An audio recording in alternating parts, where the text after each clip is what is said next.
Welcome once again to another walk. It is so beautiful out here today. It's we've just entered spring, and you can see all the flowers and trees just blossoming. If you look closely, we walked here last week, and you can see that last week it hasn't really blossomed so much yet.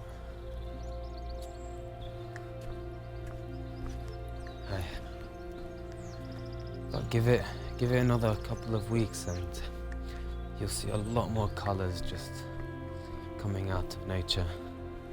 The full transformation.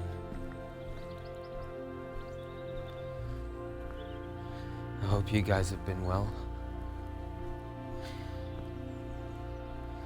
On today's walk, I'd like to talk about purpose. I'd like to talk about finding meaning and purpose. How to find your North Star. This is something that a lot of people struggle with, especially if they are approaching their young adolescent life. It is during the early stages of life where we have explored so much, where we finally want to figure out what is it that we want to spend most of our time doing. And usually people take this journey either consciously or subconsciously. Some people immediately fall into what it is that they like doing. Others struggle maybe. And so they take this journey consciously. And so we are going to inquire into purpose, into meaning, and what it really is, and how to find it specifically for you. By the end of this walk, you should be able to have a platform, a certain clarity where you could find your purpose much more easily. By no means will this walk perhaps give you a purpose. It may do, it may not. But the purpose is essentially for you to find your own meaning, for you to find your own purpose. This way, it is truly meaningful. But before we dive into finding purpose, we'll first discuss how it feels like if you are engaged in your purpose, if you are currently fulfilling your purpose, if you are currently living this meaningful life, how that feels like. And many times this is confused with other situations of gratification. But essentially finding your purpose means you get up in the morning without the difficulty of getting up in the morning, because you simply cannot wait for the day to start so that you carry out what it is you love doing. And if you notice, this is something that we all used to have as children.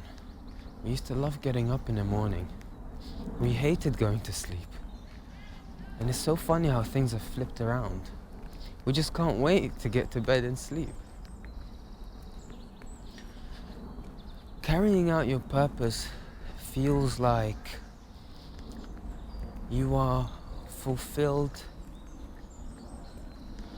to a certain measure where you cease to try and find further fulfillment. You feel complete.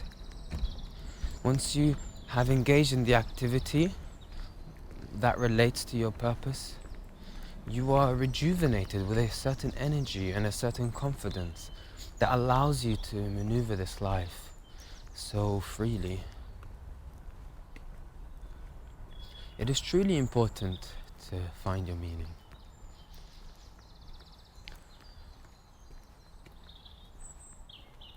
So now that we kind of have an idea of what it would feel like to carry out your purpose, how do we find it? Like I said earlier, we won't be able to give you the purpose here, but we will definitely provide you the platform and show you how to reach a place of clarity in order for you to see what your purpose is.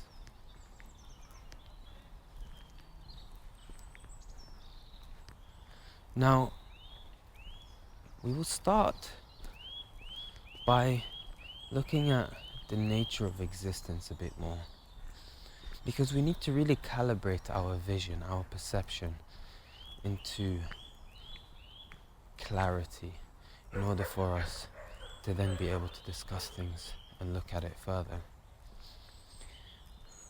The nature of reality is so that it is composed of dualities. And this is perhaps a term that you may or may not have heard. But essentially dualities is that everything is in opposites, where black means that white exists, and white means that black exists. And it's the same with day and night. Yes, they are opposites, but they cannot be without one another. If, for an example, there is no such thing as night, then there would be no such thing as day, because it would not have its opposite kind of thing. And so day would not be recognized as a day. And this is the same with other things.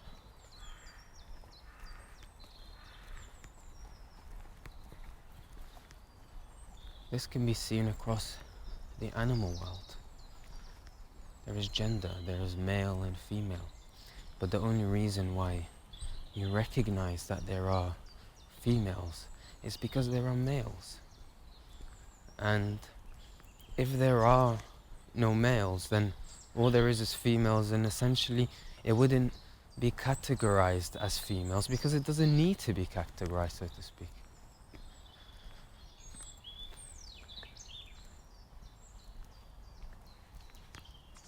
So everything exists of dualities. Now these dual states or poles, they all lie on a certain spectrum. And where each end of the spectrum is the opposite of the dual extreme, let's just say. And so everything in existence has a spectrum. Now when humans come into play, what we tend to do is we tend to look at one spectrum and one end of the spectrum and say, hey, I like this a lot more than the other end of the spectrum. And this is what leads to entanglement. We become so entangled with all the spectrums, with all the dualities, which then eventually leads us into suffering and difficulty. But in order to find clarity, to discover our purpose, we have to look at what clarity is related to. And essentially, we are talking about the clarity of perception. So therefore, let's take a look at perception on its spectrum. Because perception, once again, also has its polarities. And this may sound familiar or unfamiliar because, we are also used to the perception that we have right now. But let's try and look at the spectrum of perception more closely. On one end of the spectrum, you have the personal state, where we are the identity. We are so immersed in the identity, in the story of the being, in the story of what happened yesterday, the day before, and in the imagination of what will happen tomorrow. It is the very personhood, all the opinions, all the memories, where decisions seem like such a big deal. And so on the other end of the spectrum, however, and before going on to the other spectrum, it is important to note that this end of the pole is essentially what most humans lean towards. This is what we are all familiar with. We see life through our identity, or through the large size of our identity. Very often we shuffle through life feeling as though we are the center of the universe. Now on the other end of the spectrum, it is slightly different. And it's opposite, so you can sort of perhaps figure out already what it is. But I'll try to explain it through imagination. Let's say that you are out on a vacation, a family holiday, and you've gone for camping into the woods. These woods are far away from cities, and there is no light pollution around. And so while everyone is inside their camps at night, sipping some tea, having a conversation, or playing board games, or whatever it is you do in camping, you have felt like you want to take a walk. And so you step out of the camps and you take a walk into the woods. Now you start walking and wandering around into the woods, and eventually you sort of lose yourself. And please note the terminology. You lose yourself. Remember, the end of the spectrum we spoke about first is you are fully immersed in yourself, but now you are losing yourself. And so as you wander around losing yourself, you kind of feel like it's okay to lose yourself. And after some time, what you do is you look up into the sky and you are in absolute awe. You are caught in the immensity and the beauty of all the stars in the sky. You are so extraordinarily fascinated by all of this.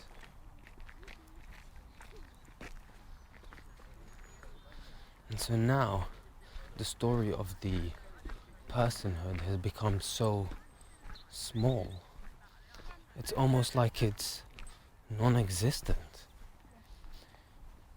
In this experience or in this perception, do you not see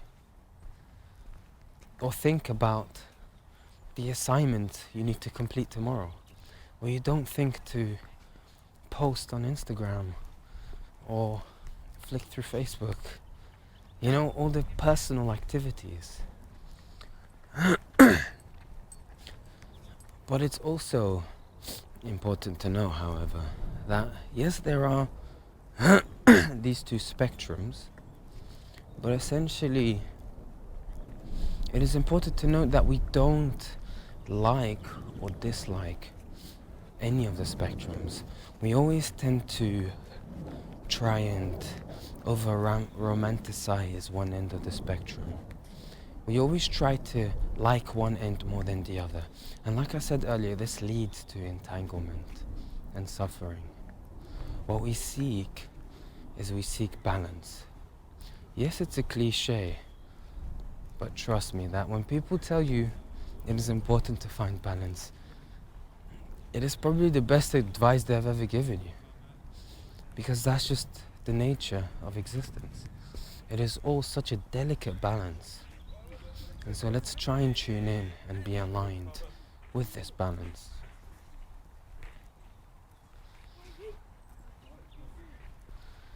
So,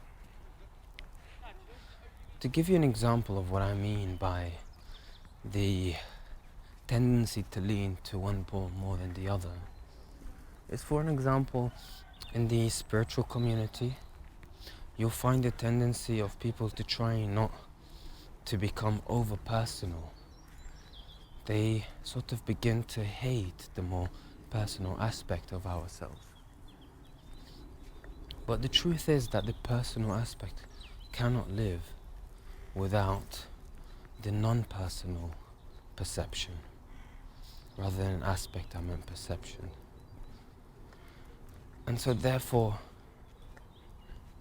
leaning towards one end, you become thrown out of balance, and you then begin to seek something other than the broad perception of life, the non-personal perception.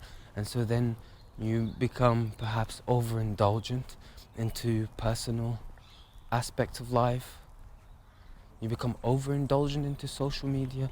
Perhaps you start to seek attention, and so you become anti-spiritual. But these are all terms, right? We are trying to find balance here. The balance allows us to come to ease and live a life with a calm mind, where all of our energies are aligned into one formation. All our emotions, our mental state, our energies, they are all aligned into one formation.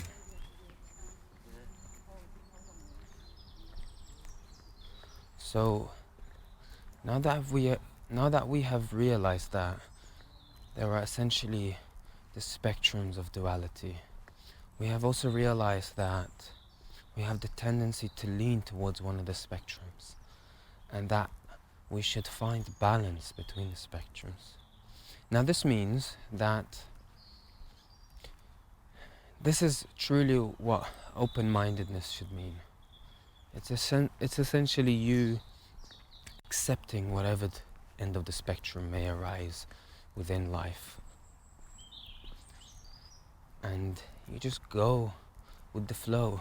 It's all the cheesy terminology, but you know, most of the times all of these cliches, they are cliches and very widely spoken for a reason. They have this element of truth in them. And so we are now going along with the flow. This point allows us to enter a phase of clarity. We now have the ability to see the microcosm and the macrocosm. We are able to shift through the different perceptions. We are open to it. We have stretched and played around with our consciousness, so much so that we have sort of touched upon the spectrums. We may not have fully realized any of the extremes, but essentially we have touched upon them. And so this gives us a common ground, a place. In Buddhism they call this the middle way. And you'll find that most of the newest religions, they will try to point you towards a way of life that is somewhat balanced, not to become too immersed into asceticism, but not to become overindulgent in other life aspects. And so there is this balance now, and there's a middle way, and so you take this middle way and you shall live a peaceful life. Now, how does this all come together into helping you find your purpose, helping you find meaning in life? It is because whatever purpose you find, it should be the doorway that allows you to see life through a very narrow lens, but also through a very broad lens. And it all just fits together so perfectly. It is this clarity that allows you to notice the activities that you take part in a non-personal, non-biased way. And this then puts you in the place where you may realize, and I hope you do, what your purpose is. And I'd like to actually raise a point where I watched a podcast recently between Mike Posner and Jay Shetty. Now you guys may or may not know these people, and the podcast is somewhere on YouTube. But essentially they pointed something out. Jay Shetty said something that was quite, it was a nugget of wisdom, a very beautiful insight. And essentially, he said that there are life goals and there are life missions, where the life goal is a quantitative way of trying to seek, or in fact, it's essentially reaching a goal, reaching a final destination that can be quantitatively measured. So for an example, you earn £1 million or $1 million, and you want to now move on to try and earn your second million, and then your third million, and it's a never-ending run. However, a life mission is a much more meaningful long-term goal, or a life mission is your purpose in life, where you get up in the morning and you engage in this, and you are now not trying to reach a quantitative measure, how many subscribers you've reached or whatever. You are trying to leave behind a legacy. You are immersing yourself into life and providing a certain value, a certain expression that is long-lasting. And an example of that, he gave the example of Martin Luther King, where Martin Luther King had a life mission where he wanted to initiate people into judging one another not through the color of their skin, but through the quality of their character. And so this isn't something you could quantitatively measure. It is something that you can only see take place, really. It is something that is dear to you, and it doesn't matter how many people's lives it affects.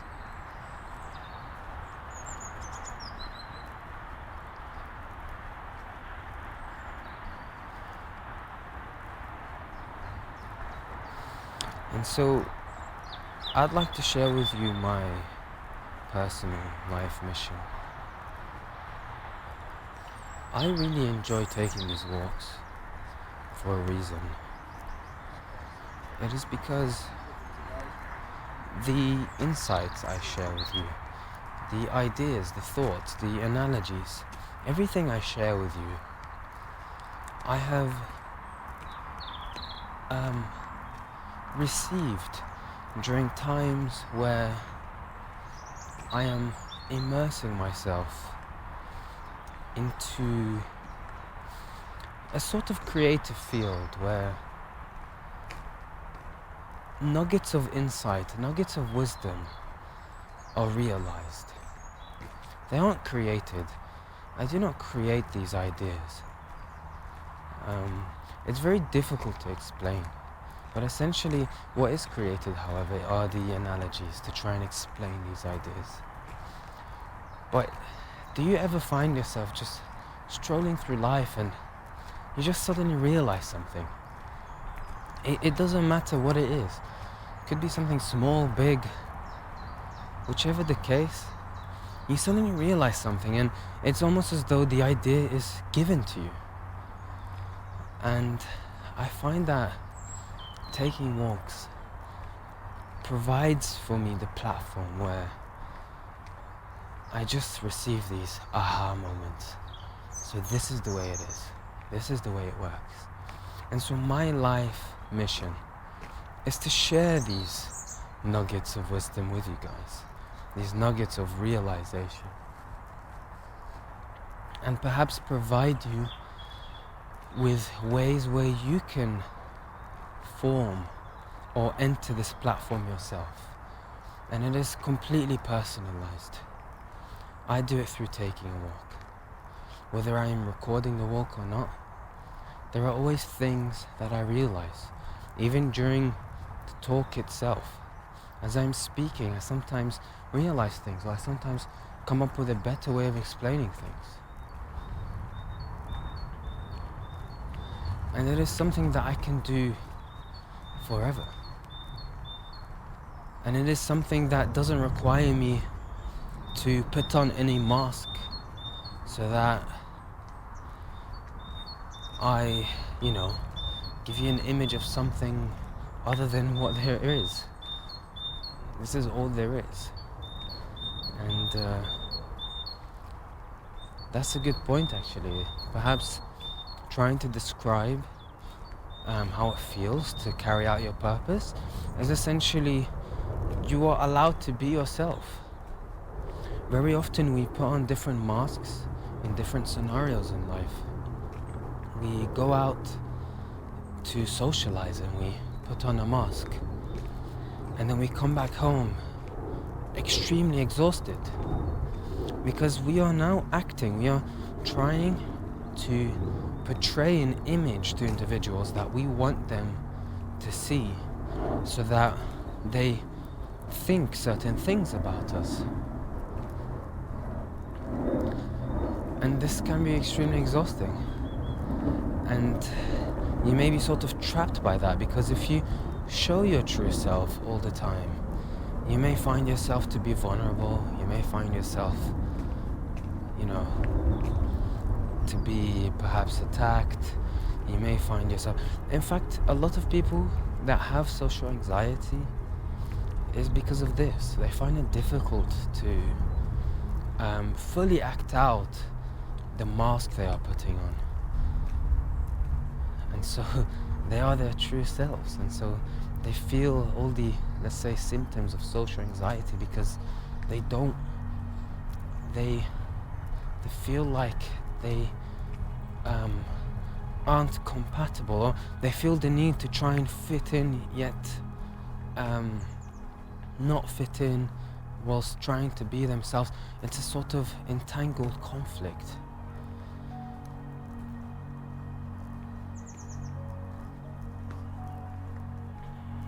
So yeah, when carrying out your purpose, you are yourself. No masks on. And on the contrary of feeling exhausted, you feel rejuvenated. After this walk, this morning, I will feel like I'm able to take on the entire universe. This is how it feels. So I really urge you to try and find your purpose. What is it that you really love doing? What is it that you could do until the end of your days? It could be something really simple, like spending time with your family. It could be something extraordinary, like trying to spark an entire movement of peace.